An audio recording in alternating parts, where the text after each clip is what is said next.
Rishika and Rohit, I'm going to tell you the story of Ramayana. Ramayana is one of the best stories from the ancient India. It and Mahabharata together are called Itihasas. Ramayana has 7 kandas, and those are Balakanda, Ayodhya Kanda, Aranya Kanda, Kishkinda Kanda, Sundara Kanda, Yuddha Kanda, and Uttarakanda. In Balakanda, you have Rama, Lakshmana, and his brothers. They grow up, and it's all about the childhood. Then Rama becomes the king, and that's in Ayodhya Kanda. Then Rama, Lakshmana, and Sita go to the forest. That's in Aranya Kanda. Then you have Sundarakanda, and in Sundarakanda, who comes in the story? Hanuman. And then Hanuman crosses the ocean and goes to meet Sita, and that's in Sundarakanda. Then comes the war between Rama and Ravana, and that's all explained in the Yuddha Kanda. And after Yuddha Kanda, the last Kanda in Ramayana is called the Uttarakanda.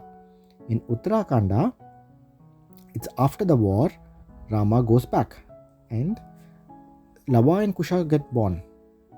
Those are the two twins of Rama and Sita. Their story is in the Uttarakanda. So that's how Ramayana has 7 kandas.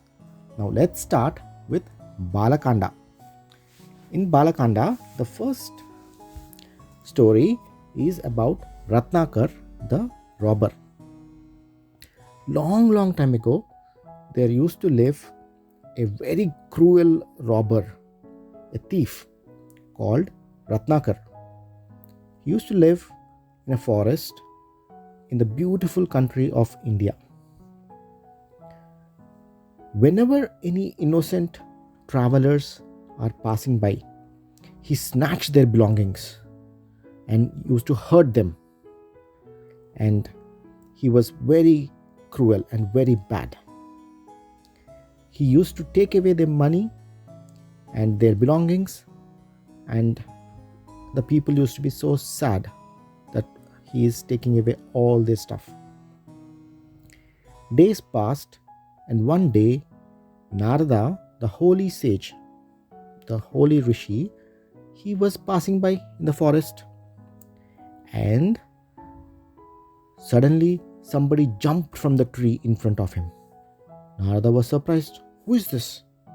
And it was Ratnakar, and he was carrying a sword. And he stopped Narada and said, "You can't go any further. Give me all your belongings." Narada smiled and said, "Why are you doing all of these wrong things? Isn't it very bad?" Ratnakar said, "To feed my family. They need food, and to buy food, I need to take away your things." Then Narada said, "But will your family share all of these wrong things that you're doing?" The Ratnakar said, "Of course they will. Whatever I do, they will share, the good things or bad things." "Okay, go home and check with them," said Narada. Ratnakar said, "All right, let me tie you up to a tree. Maybe you're doing some tricks on me and you will run away." So Ratnakar took a long rope and tied Narada to a tree, and then he went home. First he asked his parents, and he asked, "Dear parents, dear daddy and mummy, will you share all the wrong things that I'm doing?" The parents said, "No, we won't share." It's your duty to feed us. Hmm? He then went and asked his wife, will you share all the wrong things that I'm doing, or only the good things? The wife said, only the good things. Why will I share any wrong things? It's you who are doing the wrong things. We are not doing anything wrong. If you don't feed us, then we will be hungry. But whether you do good things and get the food or do the bad things, it's not up to us. You are the boss of the family. So you need to get the food for us. But we will not share anything wrong. Ratnakar was surprised and shocked. He went back to Narada and said, you are right, sage, O wise sage. My family do not want to share any wrong things that I've done. They only want to share good things. And I've been a fool all the time. I've been doing all the wrong things, and even my own family is not going to care about me. I'm very sad, he said. Please show me the right way. What should I do now? He asked the sage, and he took away the ropes that he had used to tie up Narada. Narada said, the God will show you the right path. Just chant the name of Rama with all your might. Rama? He tried to pronounce Rama, but he couldn't do it. And Ratnakar said, can you please tell me something easier? I am not able to say the word that you said. Then Narada said, all right, you chant Mara. Can you do Mara? Ratnakar said, yes, that sounds to be easier, Mara. And he started chanting it. He sat under a tree. He stopped all the wrong things that he was doing. And with a lot of focus, he closed his eyes and he started chanting Mara Mara Mara Mara Mara Mara Mara Mara Mara Mara Mara. And slowly, if you're hearing it, you will hear Rama Rama Rama Rama Rama Rama Rama Rama. And he even stopped eating food or drinking any water. He just sat there chanting at the same spot for a long time. There were ants around him, termites, they were all roaming around him, and they thought he is just some big stone. So they started putting all the dust, mud, and all the things around him, and they were building a big house for themselves around him. And it was such a big house that the ants built that you can't see Ratnakar anymore. He was inside the ant house completely. Even his head went inside. But he still did not stop chanting Rama. And he kept on chanting Rama, Rama, Rama, Rama for a long time. And because he was chanting Rama's name for so many times, all of the wrong things were excused and he became a sage. And his name became Rishi Valmiki, because Valmal means ants and Valmiki means it's like a ant house that he was found in. And everybody used to call him Sage Valmiki, the sage who lived in a ant hill. So days passed, and later Valmiki and his disciple Bharadwaj were roaming by the river Tamasa. They were admiring the beauty of the forest, where there were two birds playing together. Suddenly, a hunter came and shot one of the birds with a bow and arrow. As the bird fell to the ground, his companion cried out loud and flapped her wings over her friend. Her friend got hurt. Valmiki was so sad to see this tragic event. He was so sorrowful and he was also angry. And without his knowing, he just started uttering a rhyme. O hunter, never shall you be praised because you killed a bird that played. O hunter, never shall you be praised because you killed a bird that played. The moment he uttered these words, Valmiki was filled with wonder. What did I just say? How could I say such rhyming words? He said to his disciple. Isn't it so amazing how sorrow could make me utter something that sounds so musical? It's like a song. His disciple agreed. They never heard anything like that before. And it was the first poem ever to be written. So, days passed and Valmiki returned to his hermitage along with his disciple. And one day, Brahma appeared before them, the god of creation, the Lord Brahma. They welcomed the divine guest, and Valmiki was still thinking about that poor bird which got hurt. And Brahma said, I know what you're thinking, O sage Valmiki, and it is by my wish that you had uttered that poetic words. Such rhyming words would be called shloka. And the verse that you have uttered will be known as the first poem of the earth. I have granted you this special power so that you can write the story of Rama's life. But what do I know of Rama? Said Valmiki. I have never met Rama before. I don't know. How can I write a story about him? Write whatever you heard about him from Narada, said Brahma. And I will also grant you another power by which you can sit in meditation and know all about Rama and his deeds. And there sat Valmiki, and he started meditating. He closed his eyes again and started meditating and thinking about all the things about Rama. And he's learned everything about Rama.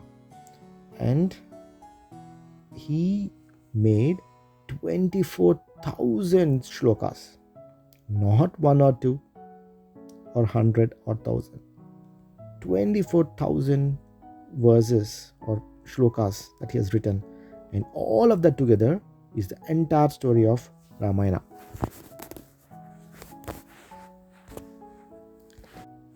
King Dasharatha of Ayodhya. Koshala was a very wealthy kingdom by the river Sarayu. The city of Ayodhya was its capital. It was a stunning city. It was so beautiful with houses so beautiful and palaces which were so gorgeous. King Dasharatha was the ruler of Ayodhya. Dasharatha belonged to Ikshvaku family. Ikshvaku family had many great kings. His father, forefather, and grandfather, everybody were so famous. They were all very popular. They were Harishchandra, Bhagiratha, Dilipa, Raghu, and Aja. Dasharatha was a great king. There was no theft or crime in his kingdom. Everybody were behaving so well, and everybody was very happy with King Dasharatha.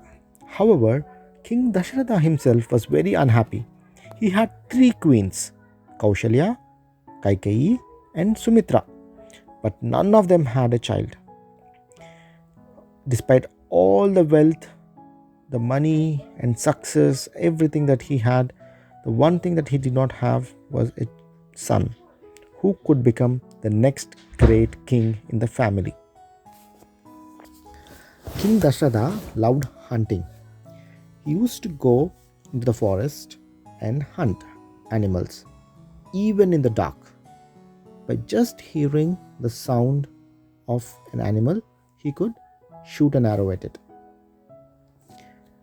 So one day he was hunting and it was night time, and there were some animals who came to drink water at the river Sarayu. That day he heard some gurgling sound and he thought it must be an elephant drinking water, and he shot an arrow.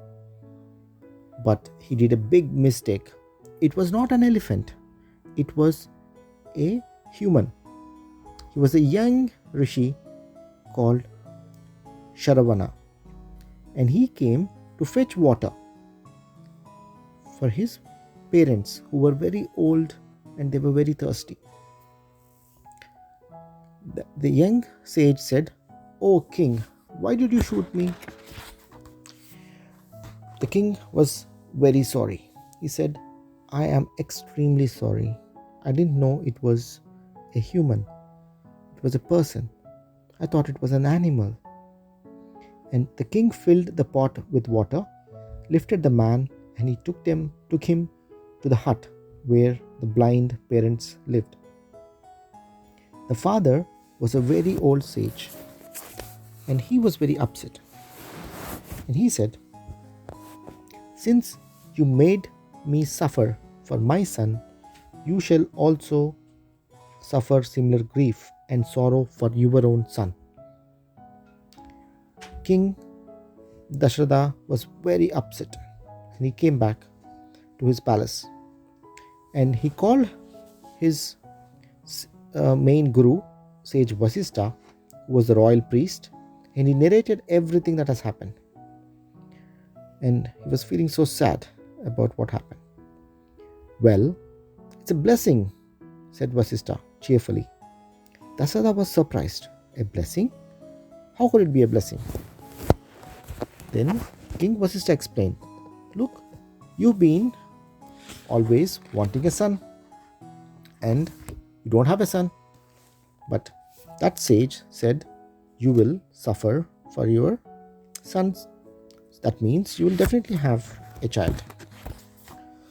So Dasharatha was happy with this news, and he summoned his minister Sumantra, and he ordered him to call all the other sages in the kingdom for a discussion. They all came and everyone discussed. Then they advised Dasharatha to invite a very powerful rishi called Hirshasingha. Hirshasingha lived in a very different land, and he never stepped out of his kingdom. If Dasharatha could bring him to Ayodhya and make him perform a great yagna called Putreshti Yagna, then he would definitely get a child and his wishes will be fulfilled. Let's continue the story again tomorrow. Rishyasringa performs the yagna.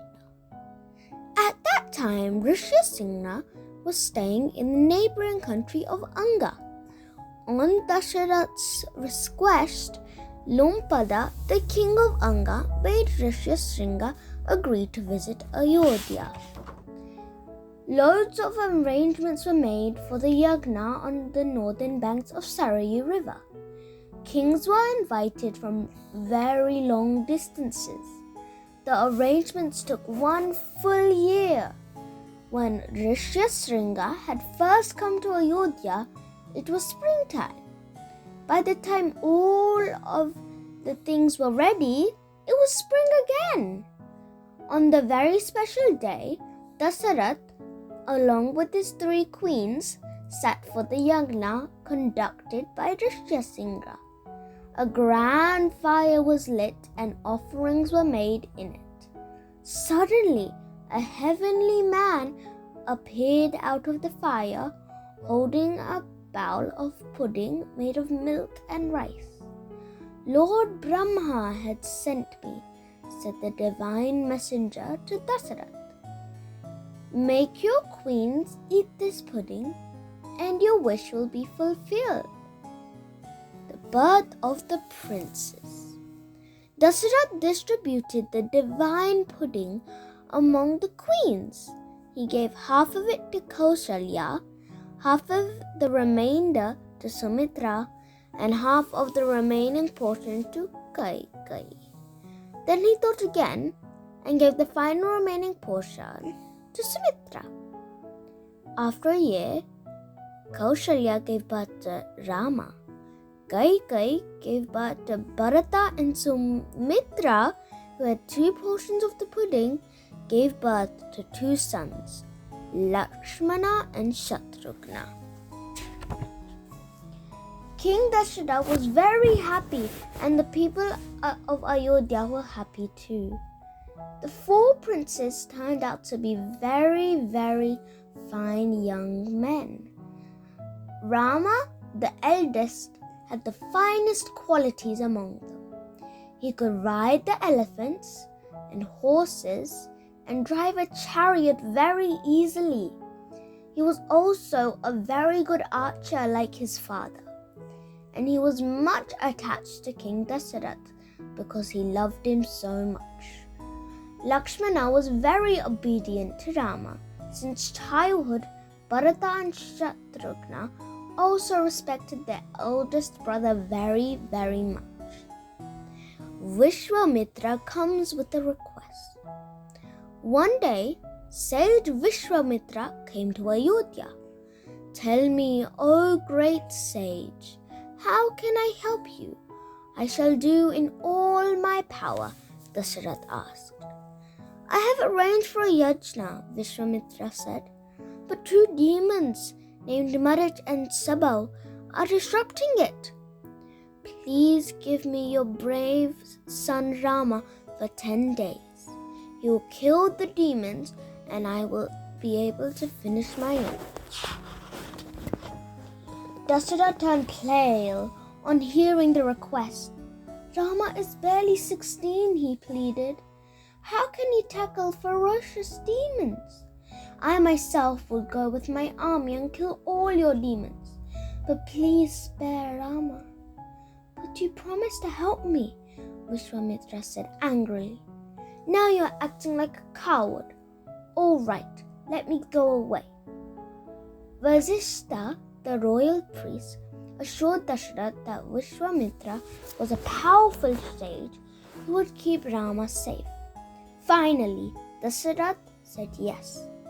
Brother Lakshmana went with Rama too. Rakshasi Tataka. Vishwamitra led the way and the brothers followed. Both were heavily armed with bows, arrows, and sharp swords.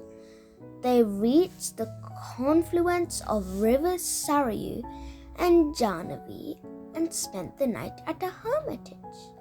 The next morning, they crossed the river by boat and reached the southern bank. Soon, they came to a deep forest full of wild animals. This was once a flourishing settlement, but look what it has turned into, Vishwamitra said, all because of an evil Rakshasi called Tataka. You need to kill her. Father had ordered me to do as you bid, said Rama. He plucked hard at the string of the bow. The sound vibrated and echoed through the forest. Hearing this, Tataka came running. Rama and Lakshmana fought hard. Kill her before evening falls, insisted Vishwamitra. Rakshasas are more powerful when it's dark. Rama killed Tataka with a potent, so powerful arrow that went right through her heart. Even the gods above were pleased. Protecting the sages, they spent the night by that dense forest and resumed their journey the next morning. After some time, a mountain appeared on the horizon. There, inside the forest, at the foothills, was Siddhasram, the hermitage where Vishwamitra lived. Rama and Lakshmana were greeted by other sages and given food. They rested a while and then asked Vishwamitra to prepare for his yanchna. The yanchna began the next day. For 6 days there were no trouble as the brothers stood constant guard. In the evening of the 6th day, frightful growls thundered in the sky and blood began to rain over the holy fire. As the Rakshasas arrived, Rama shot a hail of arrows, so many. The force of the arrows threw Maricha into the ocean hundreds of miles away. Subahu was killed by an arrow of fire. The other Rakshasas fell soon after. The yanchna was successfully completed. Vishwamitra blessed Rama and praised him for his bravery. We'll continue the rest of the story tomorrow.